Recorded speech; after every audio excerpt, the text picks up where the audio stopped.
দ্রষ্টা ইত্যাদি বিশেষণে ভূষিত করে থাকি, যারা সৃষ্টি করেন শিল্প সাহিত্য, উদ্ভাবন করেন নতুন নতুন বস্তু, অবদান রাখেন বিজ্ঞানে, রাজনীতিতে। কিন্তু যারা ব্যবসা বাণিজ্য, শিল্প ইত্যাদি ক্ষেত্রে স্বপ্ন দেখেন, সৃষ্টি করেন, কর্মসংস্থান করেন, দেশের অর্থনীতির বুনিয়াদ মজবুত করেন, তারা কি শিল্পী নন, স্বপ্নদ্রষ্টা নন? তারা শুধু স্বপ্নই দেখেননি, বাস্তবে রূপ দিয়েছেন সে স্বপ্নের। নিজে সফল হয়েছেন, স্বাচ্ছন্দ্য এনে দিয়েছেন হাজারো মানুষের জীবনে। এমনই কিছু ভিশনারি মানুষকে নিয়ে আমাদের আয়োজন, যারা অন্যের জন্য আদর্শ হতে পারেন অনুকরণীয়।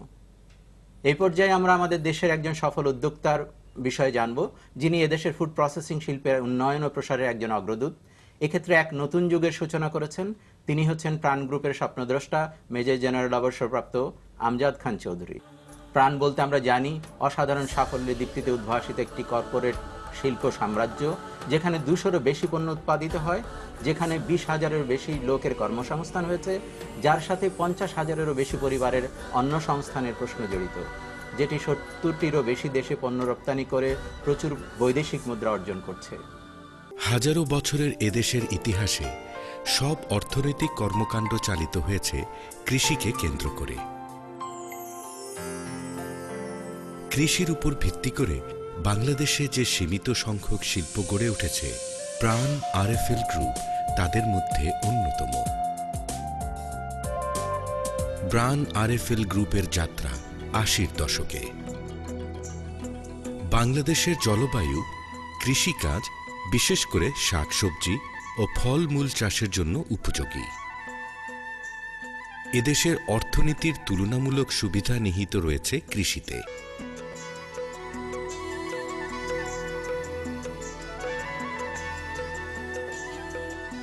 প্রাণের অর্থ program for rural advancement nationally.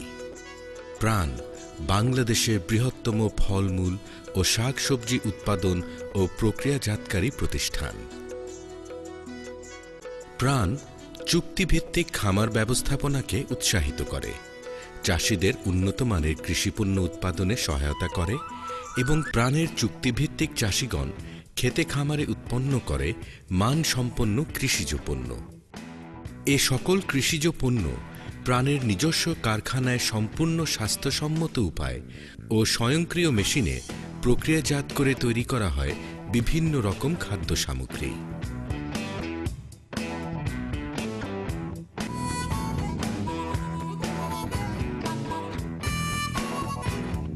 উন্নত কাঁচামাল, সর্বাধুনিক প্রযুক্তির ব্যবহার এবং পণ্যের গুণগত মানের কারণেই প্রাণ এখন এদেশের সর্বাধিক জনপ্রিয় খাদ্যদ্রব্য প্রস্তুতকারী প্রতিষ্ঠান।